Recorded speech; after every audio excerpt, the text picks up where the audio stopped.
What is up, everybody? Apologies for the delays. We're going to get our third guest in here real fast. We had some technical difficulties this morning. There's Mr. Chris Carlin. Good morning, everybody. How's everyone doing today? Awesome. Great. Awesome. Welcome, guys. Of course, to episode 300. We should be right here on Bench Clear Media. So make sure to drop any This comments. is a milestone. Yeah. Yeah, this is cool. Shows. Yeah, episode number 300. So there's Abel, a bunch of other people. Sorry, guys, we don't know exactly what happened before, but we are here. Welcome, everybody. It is episode 300, milestone of the show. It feels weird to even be at 300. I remember starting this show. Chris, I don't know. Were you with us from the very beginning? I came in maybe 6 or 7 months afterwards. That's what I thought. Around the 40s or 50s. But that's what I thought. Been here a while, so. Yeah. Wonderful. Well, guys, welcome. But it's pretty incredible the community that we have here of, passionate hobbyists that have a lot to say and have some great opinions and great experience. So it's really special together. One of the cool things just from being, here from episode 1 till now is like you said, the amount of different people that have been here, both that have been on the show before and also, ones that have, have been, sorry, looking at the comments there, that are here now. There's a lot of passionate hobbyists that have done a ton of awesome stuff, here on the show. We are thankful to you guys, of course, for helping us make it to episode 300. Unfortunately, for episode 300, my computer decided to crap out on me. So hopefully we'll have video most of the day today for myself. If not, we will work with just audio. And guys, you are more than welcome to call in and join the show. I'm going to drop the link in the chat here in just a moment. But guys, why don't we get started? And Chris, you had mentioned something right before we got on the air that I figured we could. You're going to have to do Carlin or Harris today, Drew. Yeah. What's that? You're going to have to do Carlin or Harris today because we're both like, huh? Yeah, good call. Yes. Chris Harris. You had mentioned something right before we started the show about Wemby and his Topps card setting a record. Yeah. Give a little background on what exactly is going on there, because there's a couple of different things I do want to touch on regarding that.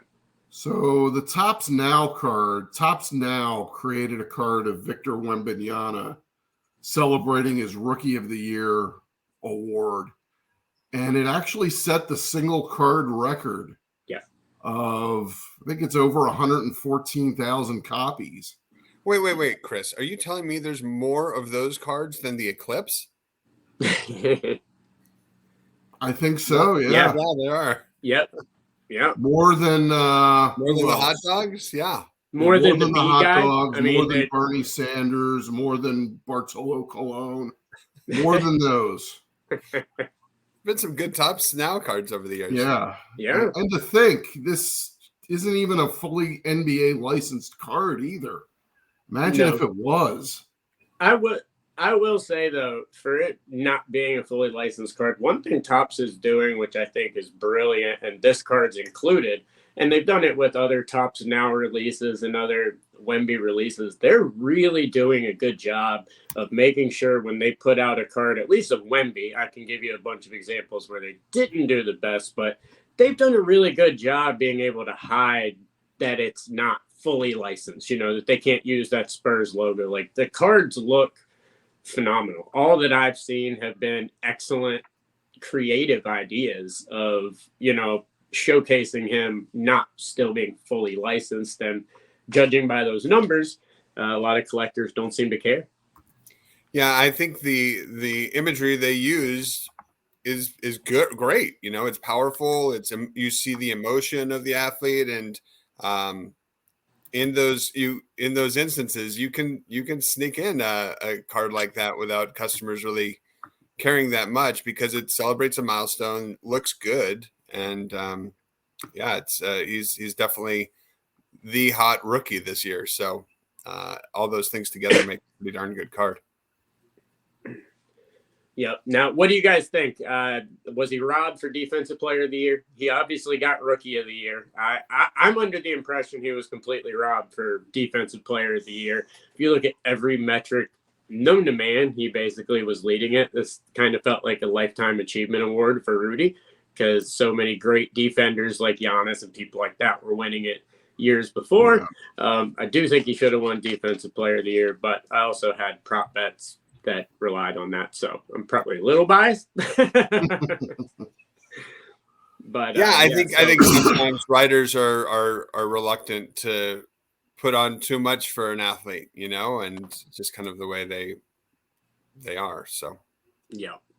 Well, actually, Mike Petty, thank you for putting on everything at the shop. But he has right here, it's something that we were going to discuss, that $2 million, I guess we can move into that. We'll come back to Topps, because there was a couple other things that Topps did that I definitely want to discuss. But some of the big news of the day, I guess, guys, we'll move right along to it. Strongsville robbed $2 million worth of stuff.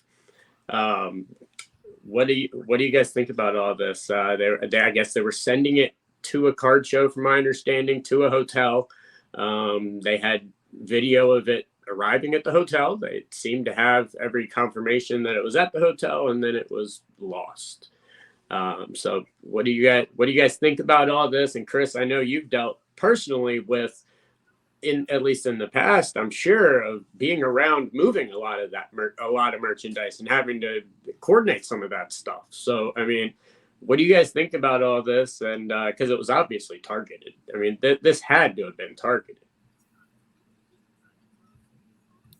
Yeah, I think when you're shipping things to a hotel, you're asking for trouble. Yeah. The biggest thing I ship to a hotel these days is maybe something from Amazon, but shipping premium cards to a hotel, I think you're asking for trouble.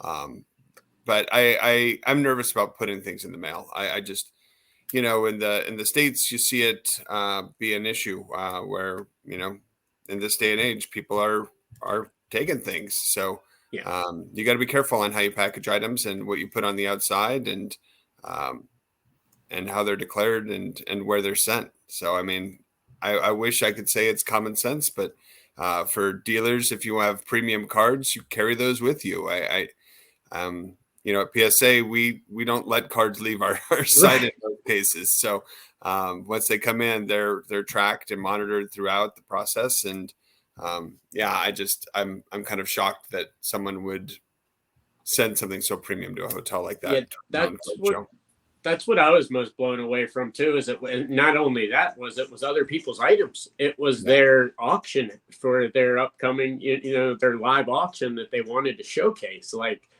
I mean, we ship stuff when we do shows all the time, like big time stuff, and we carry all the big time stuff normally with us. But I mean, we have shipped a lot of stuff, but shipping to a hotel is just, I mean, you're absolutely asking for it at that point. But that's a really extreme lack of care for customer items. Like, I mean, if you're trying to establish yourself with a reputation and you're trying to, I don't know, build a successful business, that's not something that's going to give. I would be shocked if anyone ever sent anything to them again, at least high end. That's pretty dangerous thing to do. Agreed. First of all, I hope they have insurance on this.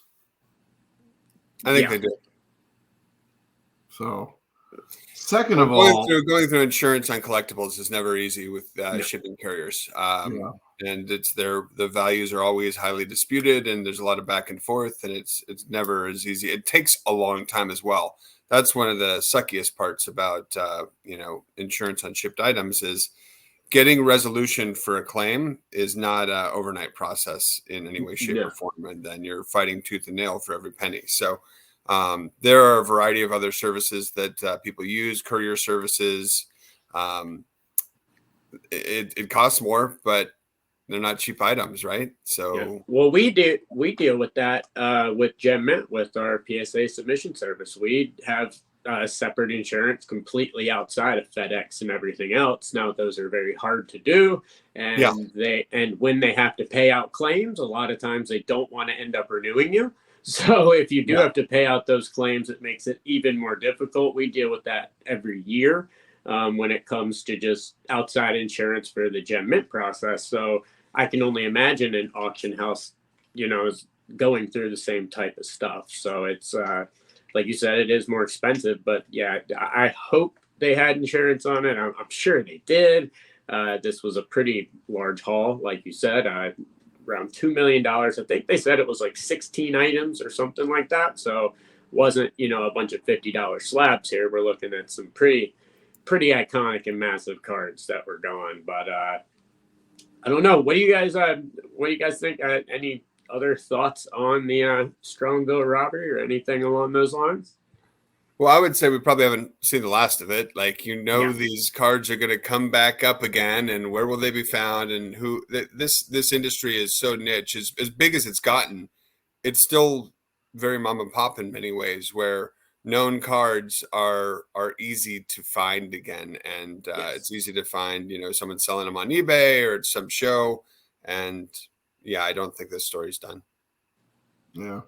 If I were an auction house and if I were displaying 2 million cards, $2 million worth of cards at a card show, I think next time I'd probably rent a van and take it there myself rather than Yeah. trust FedEx or some Yeah. concierge at a $60 a night Best Western. Yeah. No, I would I would absolutely agree with you there. And Chris, I think you're correct. I don't think we've seen the last of this. It's no secret. People know how valuable collectibles are in this industry. Chris Carlin, excuse me, I keep saying Chris, and I'll just address both of you all day long. But I don't think you're going to see the end of it. We saw the quote unquote fake Wembies that were caught at the border, people that are counterfeiting stuff. So the outside world, the criminal world, whatever you want to call it, is very aware of the value of collectibles. And now you see bigger card shows, you see more stuff advertised, where stuff is. You see at many shows, at the Culture Collision and multiple other shows, there have been coordinated thefts that have gone on lately. Nothing that was massive, at least to this scale, that people know of, but a lot of stuff that has been taken, even some of them being children that are doing it. So in terms of big time stuff, especially with all these new shows that are coming out now, and that maybe the security and the people running it aren't so, used to doing security, things like that, you don't really know. So I definitely don't think this is the end of it, And especially when it it's comes to bigger stuff as than just cards too. yes. I work closely on the coin side of the business with PCGS, and there's a lot of thefts, coordinated thefts and robberies that are happening in the coin and banknote business.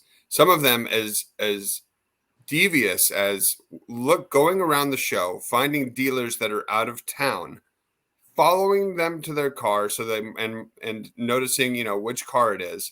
The Yeah. next day they'll place a tracker on that car, Yeah. follow them out of town, wait for them to stop for gas or something, smash and grab, and then take those items. So this is these types of burglaries and robberies, and the values tied with collectibles these days are why we're seeing a increase in vaulting services. When Yes. I go outside of the United States and I talk about vaulting services, they're like, "Huh? Like, why would I do that? Everything's safe here." Whether it be Canada or South Korea or Japan, but here in the States, these types of issues continuing to come up over and over and over again make people very fearful about keeping items in their home. And I've got some items behind me, but it's not my good stuff. My good stuff's stored in the Yeah. PSA vault. So I think that it's making people think a lot more about those types of services with more stories like this we see. Oh, absolutely. I know if I have anything that's at that type of value, it's definitely going to PSA Vault or somewhere along those lines. It's not staying just at my house. There's absolutely no way, even though I live literally in the middle of nowhere in North Carolina, people, it's even easier to find for some people. So it's I agree. I think the vaulting services, this does show, a very good reason why you should use those services in that type of stuff. I think, having it just at your house or in a safe or at the bank or something like that may not be the best. And, the vaulting services also give you a lot of, option in terms of moving it. If it's not a card you plan on keeping, then you definitely, in my opinion, would vault it, because why take the chance of losing it when you can have it safe and secure and then move it when you move it? Yeah, the path to liquidity on vaulting services is getting easier and easier, So I think that's something that a lot of companies in the vaulting biz are looking to give customers access to and to unlock. Welcome, Logan. Glad you made it. What's up, Logan? What's up, Logan? Happy 300th. Logan, one of the OGs as well. Mike Petty, everyone, thank you guys. Jeff's Card Journey and everyone else, thank you guys so much for tuning in today. Once again, episode 300. But yeah, so $2 million card theft. Well, hopefully we don't have to report on this stuff happening again. But we'll see. We'll see what happens, and we'll see where they go from there. But I wanted to go back. We were talking on top stuff before with Wemby, but beyond Wemby, that they had announced something this week that I think is pretty cool, and I wanted to touch on. And Chris Carlin, you actually put this in the group chat the other day, but Topps talking about expanding their Rip Nights. Looks like we're going to get a much bigger, both in terms of actual events and the amount of events that Topps is going to be bringing to the community with their Rip Nights. Chris Carlin, I guess I'll let you bring out what have you heard, so far on what their plans are regarding this year with Rip Nights. Yeah. So one thing I think I hoped for when Michael Eisner bought Topps was there would be this big, he's going to bring in celebrities and all this other stuff. And it's going to be, he's really going to raise the tides for the hobby. And we just didn't see much of that. But we are seeing it with a Michael Rubin led Topps and Fanatics, and the putting on 26 events all on the same night, is a pretty tricky prospect.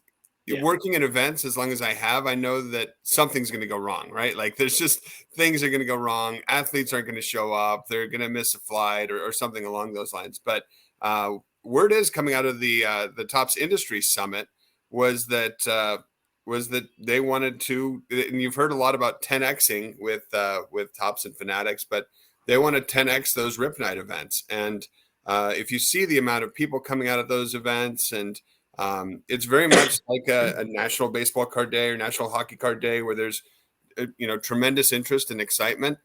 They want to 10x that and do 260 simultaneous events for the Rip Nights. And he doesn't know if he's going to be able to do that. And obviously it's a massive undertaking. But these events are doing two things that are super impactful. One, it's engaging that existing audience. It's the thank you for collecting. Thank you for believing in us.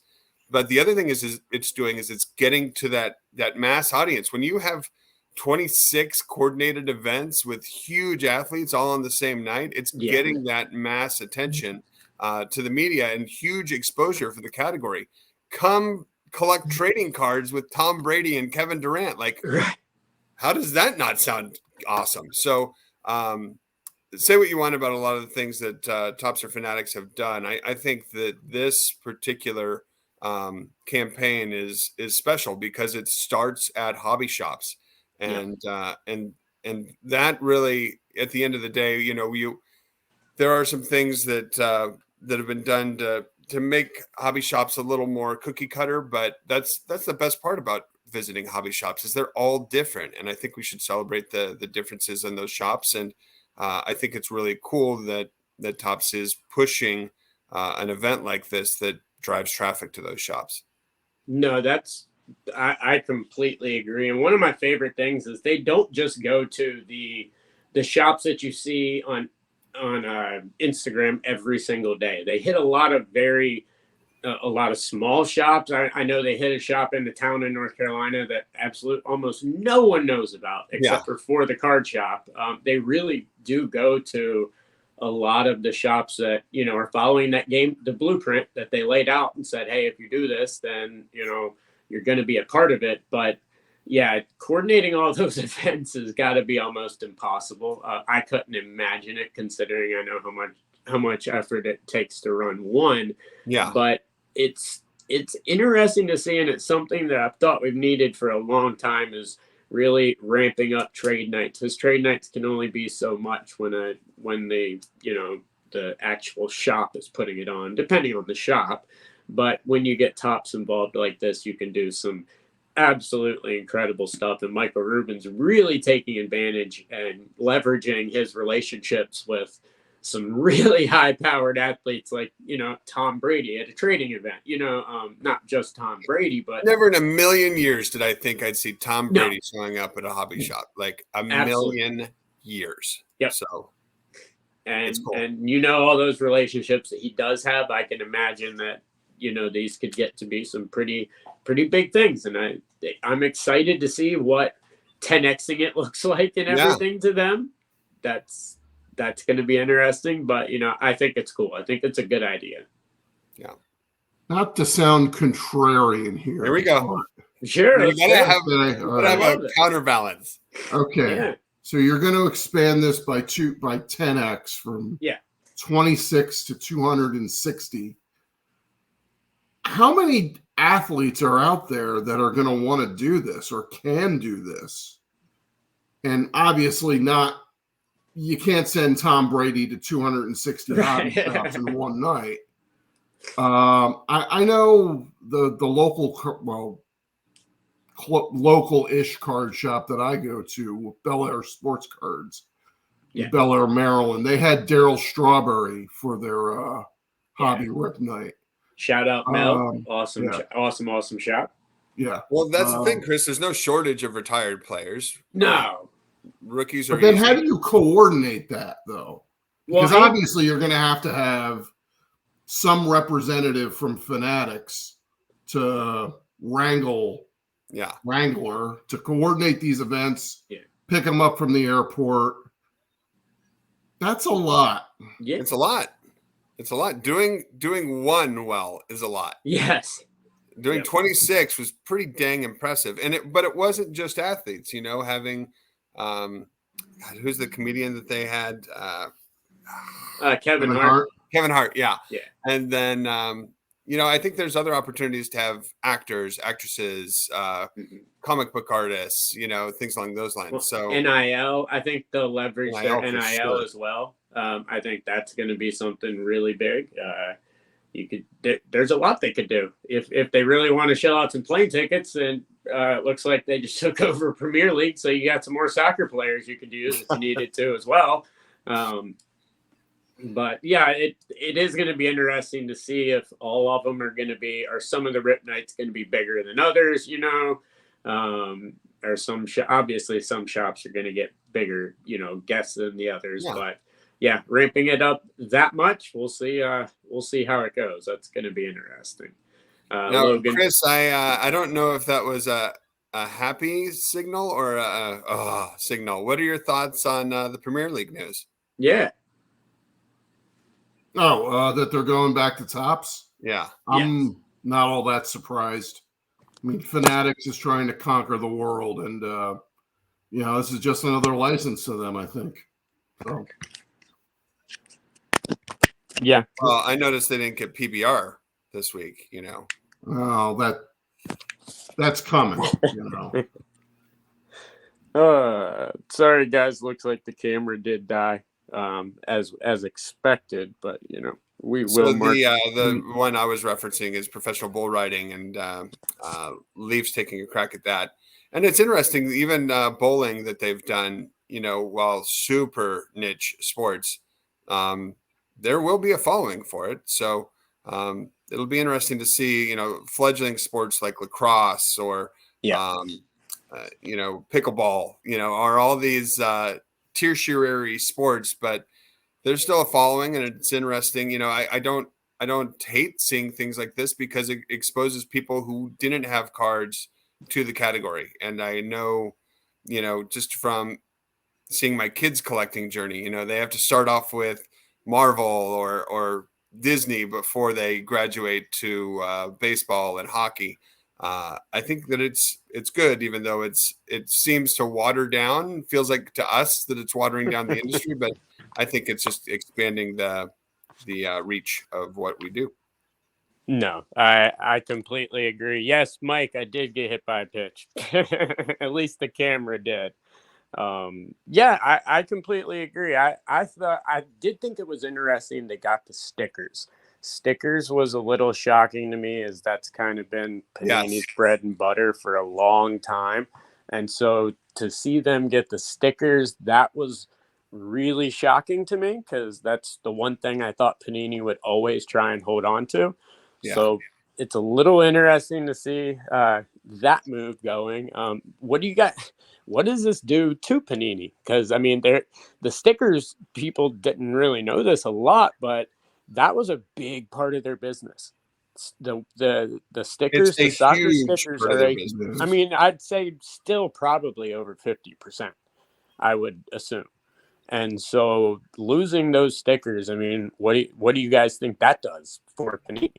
Well, Chris, I'm really curious your thoughts on this, because whenever there's a licensing change for trading cards, it's one thing, right? But the Panini sticker books are so like instilled in the fiber of soccer collectors all over the world.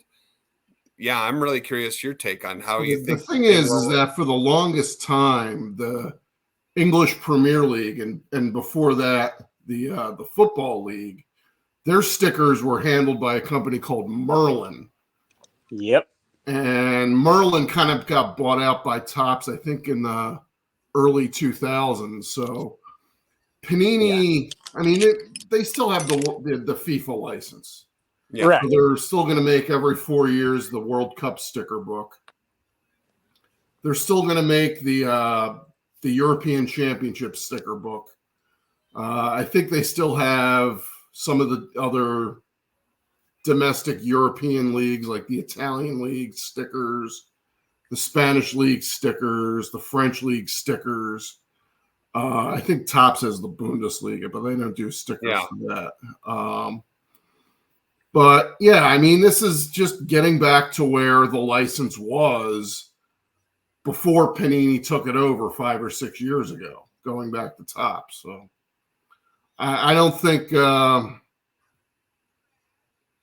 don't think it's really that. It's getting back to where it used to be. So.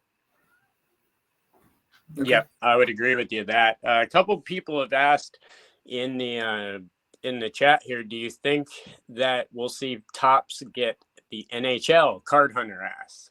Will Fanatics ever get the NHL license? Will that ever be pried away from Upper Deck? What do you guys think? I don't see it happening anytime soon. I speak with some inside knowledge there. I don't think so. I think just having worked for Upper Deck during the heyday when they had all the licenses, it was hard to give the NHL the attention it deserved. And but at Upper Deck, NHL was very important to the company, so we did.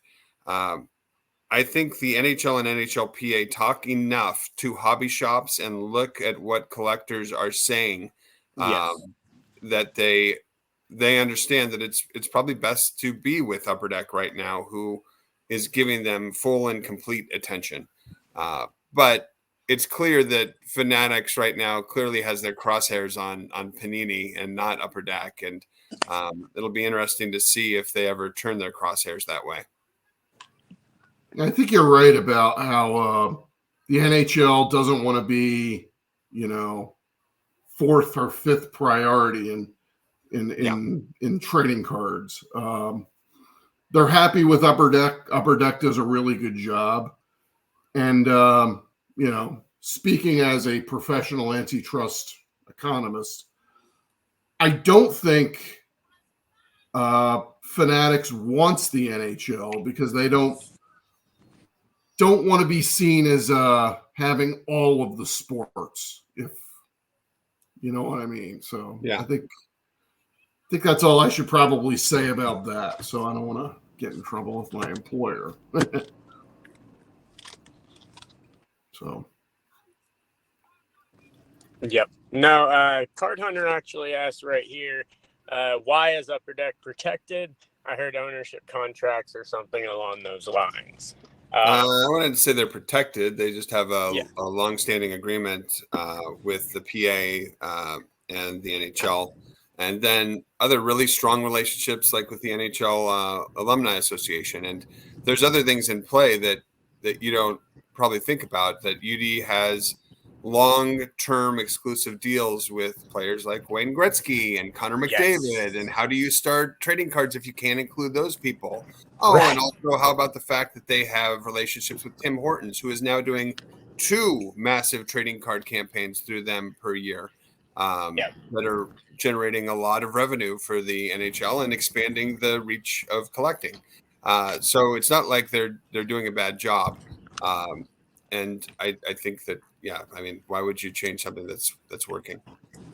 Yep. No, I completely agree. I think a lot of it comes from people knowing that, Fanatics does have the jersey license, but the jersey license and the collectibles license is 2 very different things.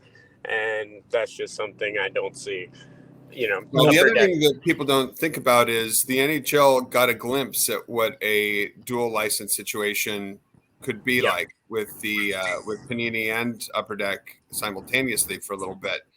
And there's things they really don't like about that. And one is uh, there's a cadence for how cards come out. It usually starts off with low end and rises to the high end by the end of the year when they can get more hard signed autographs and things like that. And then there's spacing out of releases. But when there's 2 manufacturers going at it, they're putting out releases on the same day. They're trying to put out a premium product earlier when it maybe wasn't fully baked. And then, it's how do they handle things at events, and is there synergy there? So there's a myriad of things that go into overall decisions on licensing. Usually it's who's going to pay more. But at the end of the day, I'm happy to see that the NHL definitely looks at the health of the market and talks to hobby shops and listens to what collectors are saying out there. Yeah. No, And license and leagues and players associations have also figured out that card companies are willing to pay a premium to be an exclusive license. Yeah. So NHL is probably making more money on trading cards now than they did when there were 2 or even, I don't know, 20 years ago when there were like 5 or 6 licenses. So yeah, and some of that's helped by Connor Bedard. Yeah. It's crazy some of the prices we're seeing for upcoming Upper Deck releases, especially SP Authentic, seeing some of those right now.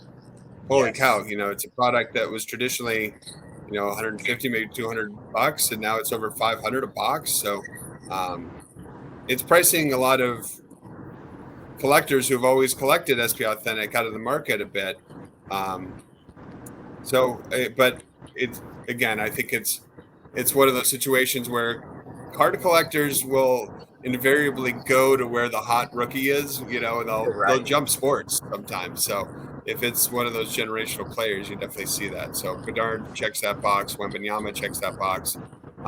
Football was a little light this year, but there's some good stars in baseball for sure right now too. So it's a pretty good time to be a collector. It is, but I will say though, hockey it's a very niche market, and a lot of people, Chris Carlin, this, that the people that really go after hockey hardcore, they're diehard collectors. It's not as much sold as a buying and flip game, yeah.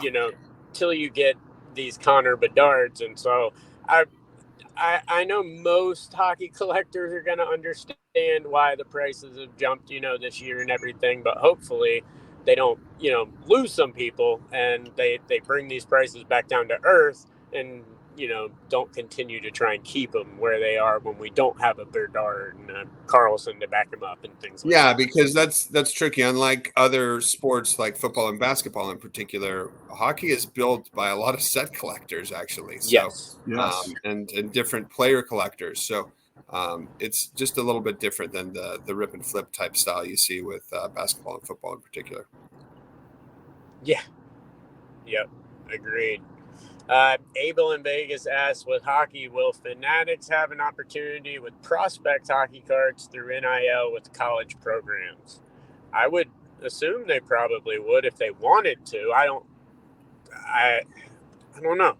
I guess if they're a college prospect, then Yeah, it's they may tricky. have. Upper Deck owns the licensing rights for cards for Hockey Canada, which is where Yep. most of the top young kids come through for CHL and AHL. So they would need to go with a Team USA type program or something like that if they wanted to dive into that. And traditionally, unfortunately, the American players don't command the same type of values as Canadian born or even international players.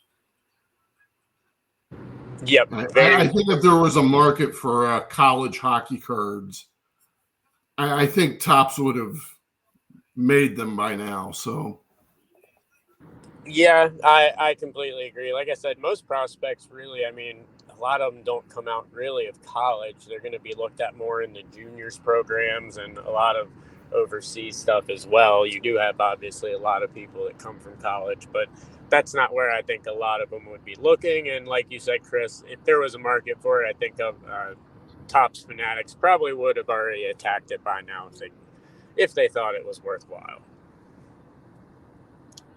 Let's see. We got Foul Ball says Upper Deck stays are numbered. Bob Boozle says stay in your lane and off the ice Tops. I don't know about Upper Deck stays being numbered. I think Upper Deck's going to do just fine with whatever they want to put out. They seem to have what they like, and they've got those lifetime exclusives with a lot of athletes, and those exclusives with some of the biggest athletes ever. So I don't see them going under anytime soon. Yeah, I mean, you would think that hockey is a niche sport and Marvel's niche and esports are niche.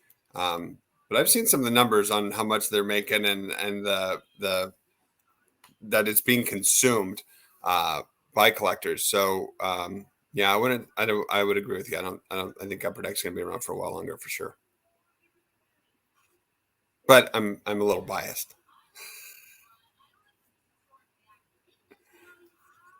So I think we might have lost Drew. Drew? Okay. All right, we'll fly. Anyway, I want to answer a question that Victor posted. How is Fanatics able to do hockey stickers? Now, I think for the last couple of years, Fanatics under the Topps Now brand has made fully licensed stickers printed to demand like Topps Now. Yeah. And I understand the loophole is that the stickers are actually slightly oversized from a 2.5 by 3.5 inch trading card. They're kind of like 3 by 4. And it's kind of almost like the same loophole that Upper Deck had when you guys, I know you don't work there anymore. Yeah. You remember that basketball set that was on those wooden tiles? Yes. Yeah, kind of like that. Supreme hardcourt. Yeah. So it's there are ways card around set, but it's I think enough. It's awesome when companies are innovative that way, and the leagues love it because it generates revenue. It's extra revenue, yeah, for a new category, right?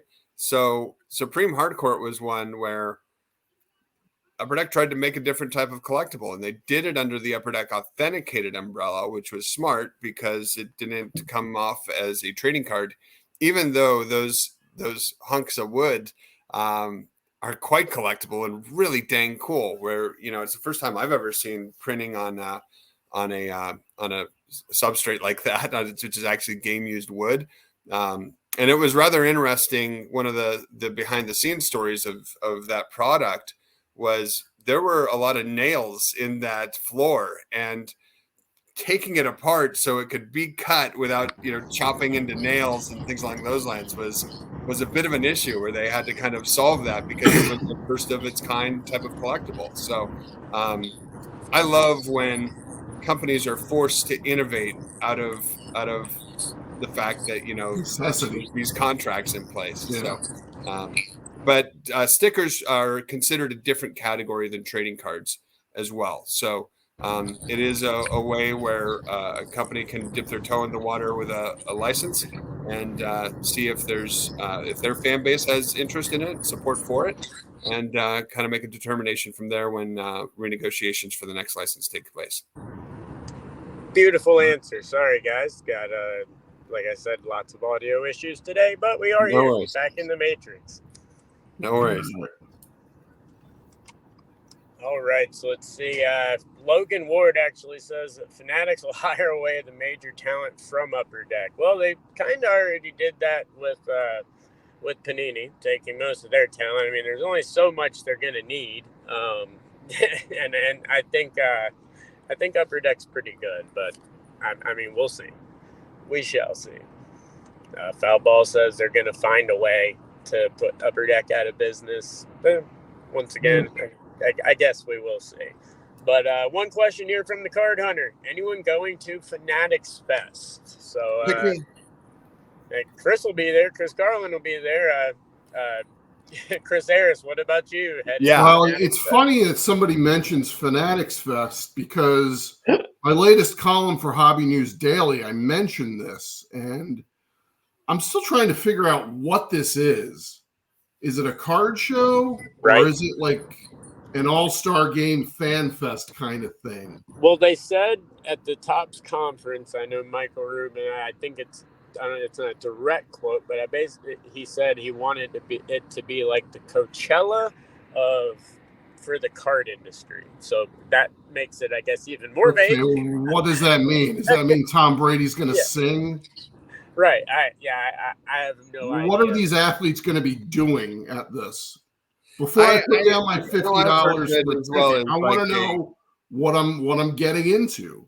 And from what I understand, I don't know what this is. Yeah. And I do find it kind of interesting. Go ahead, Drew. What's that? No, I think you're probably about to ask the exact same thing. So go right ahead. This is taking place the same week as the East Coast National.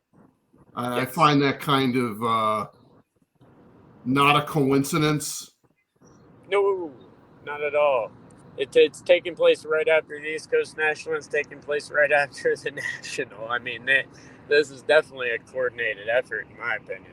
I disagree a little bit, but let me be the dissenting voice, where I think when you're trying to get a major venue like the Javits Center, like there's only a certain number of dates, and they're trying to be cognizant of the National Sports Collectors Convention for sure.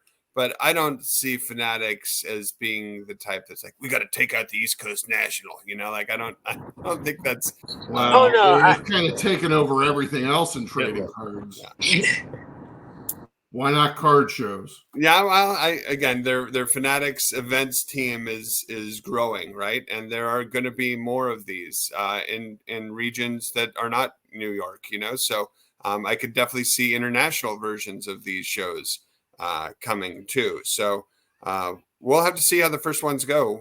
But I imagine it'll be different. I imagine it'll be unique, and it's a really wild time in our industry. I think there's going to be books and movies written about this period, because it's the likes of which we haven't seen before. So, and it's weird seeing so many new collectors and fans getting involved in the category, but it's kind of cool too. I like seeing the efforts that so many people have made to grow this category over the years actually bearing fruit. So I don't know. I'm going into it with I an think open I mind. also heard about some of the other markets that Fanatics wants to go to with this. One is Pittsburgh, which is a great sports town, by the way.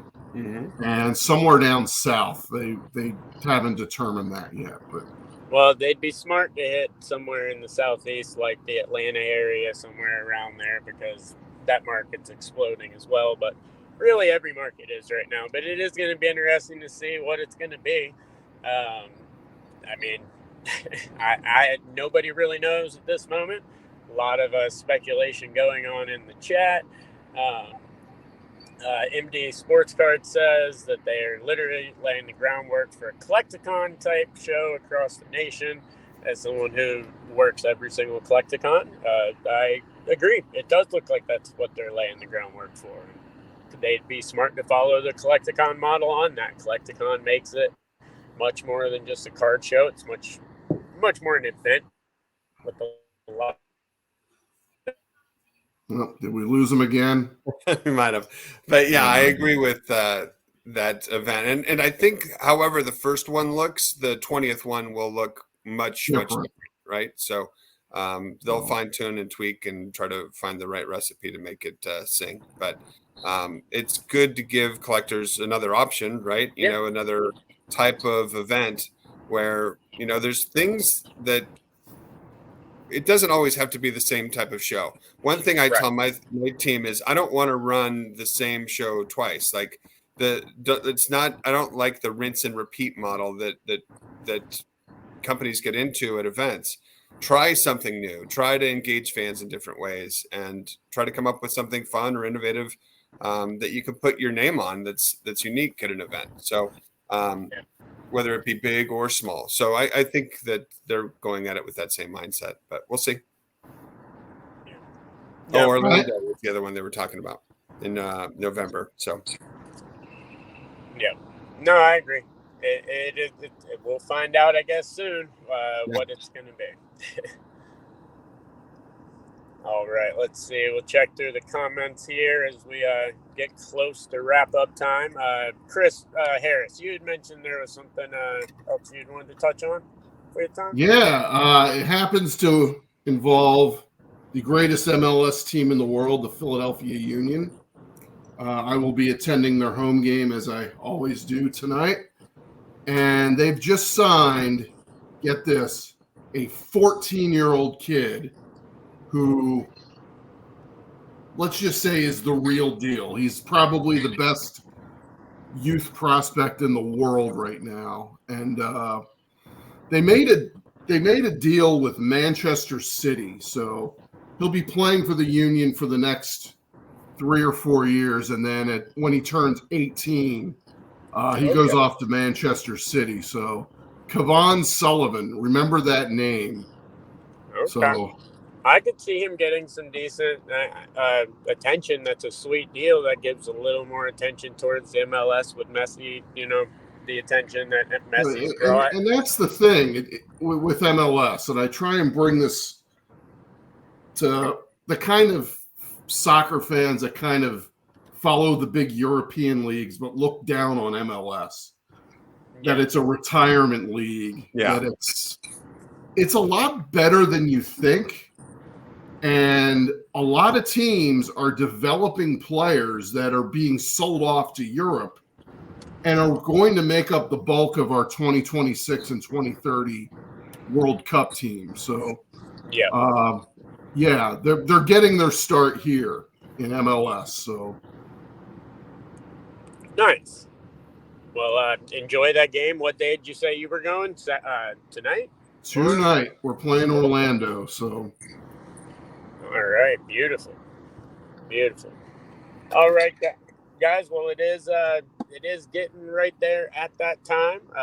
I got one last thing I wanted to kind of talk about. Yes. Again, I know we mostly cover sports on the show, rightfully so, but in this category, the hobby is bigger than just sports collectibles, as I talked about coins or banknotes or another interesting aspect of it. But one thing we're seeing at PSA right now is a meteoric rise in a gaming property called One Piece. And for those of you who aren't aware of what One Piece is, It's basically a long-running manga series, anime series out of Japan about a little pirate kid who's trying to be the pirate king and find this legendary treasure, One Piece. There's a Netflix show on it that was #1 in I think like 37 countries. There is tons of cartoons on the property, but Bandai started producing One Piece cards a couple of years ago for a game that's pretty highly played right now, and there's a ton of interest in. PSA just announced we're doing an exclusive One Piece promo card in an upcoming PSA magazine this summer. And One Piece is something that I'm investing a lot in right now. I think it's one of those categories where there's a lot of opportunity for it long term, but there's so much interest to get in on it on the bottom right now, even though it's definitely ballooned. But to see One Piece become one of the top cards that PSA is grading for TCG, not just one of the top, it's #2 right now. It surpassed Yu-Gi-Oh, it surpassed Dragon Ball Z, it surpassed Arcana. It's pretty crazy what's going on with the property. That doesn't surprise me one bit. As someone that works every Collecticon, we are asked more for One Piece than anything. We take in more One Piece than I think almost even Pokemon at some of the shows now. Yeah. I completely agree. It's a massive, massive market. And like you said, if you're looking to get in on the ground floor, you can right now, because a lot of stuff you can get for very affordable, and they really are what everyone thought MetaZoo and all those other companies, they became what everyone thought MetaZoo and other ones were going to be. They've got what I think is always important on the TCG side. They've got the show associated with it, which helps because you get voice actors and a lot more you can do with the product outside of just the cards and getting the cards signed and appearances, things like that. So yeah, no, I agree, but I had no idea it had actually jumped all the way up to #2. Yeah, and we just put out a pretty comprehensive guide on, intro to One Piece. So I'll share that on my Twitter today at Pete and Cavilla. But if you're wondering what the next thing is in the category, I believe it's definitely this. So it's worth taking a look at just get some foundational knowledge on what it is, what to look for, and why it's booming the way it is. Yep. No, well, I completely agree with you there, and they've got some really cool looking cards too. They're pretty sweet. All right, guys. Well, I guess we'll wrap up episode 300 of the show. Before we go, Chris, I know you said you're going to the game tonight. Anything else you'd like to? Yeah, I want to go off the board a little bit. I know this isn't sports card related, but a guy named Steve Albini passed away. He was a musician, record producer. A lot of the great alt rock and grunge albums of the 90s were produced by Steve Albini. I know the last Nirvana album was In Utero was produced by him. He produced the Pixies, PJ Harvey. He produced everyone. And a bunch and tons of bands that you never heard of. Yep. So Steve Albini, a guy who should have had a card in Allen and Ginter. I completely agree. I actually got a chance to work with him at one of our recording sessions. Nothing that ever made actual production, but back in my musician days, got to actually work with him a couple of times. And amazing, amazing man. But I agree. Definitely should have had a card in Ginter or something. Yeah. All right, guys. Well, I guess we will wrap up episode 300. Thank you guys so much for tuning in. We will be back, of course, every single Saturday at 11 a.m. with an all-new cast of characters. We'll be back next week. But until then, we'll talk to you guys soon. Have a good day. Thanks, everyone. Happy 300. Free world, folks.